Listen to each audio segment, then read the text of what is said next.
Walang down payment na RFO in Cavite. Ito po o duplex house, provision for 2-car park, pwede yan ma-extend. Semi-complete duplex house sa Cavite po ito.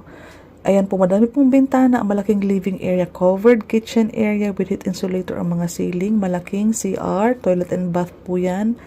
Ayan po, malaking living area dahil covered, extended na yung kitchen. So, expanded unit po ito.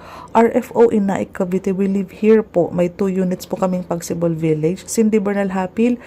Chat po kayo sa page natin. Yan po ang aking Viber. Ito po, covered ang kitchen area. Kaya po, may malaking living area po kayo. Ito pong gilid ng bahay ninyo is provision for 2-car park. It's a duplex house, twin house. So, isa lang nakadikit sa'yo and then 2-car park sa'yo. Kabila naman 2-car park ng neighbor mo. May 1.5 meter setback pa sa harapan at malaki po ang ating mga kalsada po sa Pagsibol Village. Hiwa-hiwalay na bahay bahanap mo para sa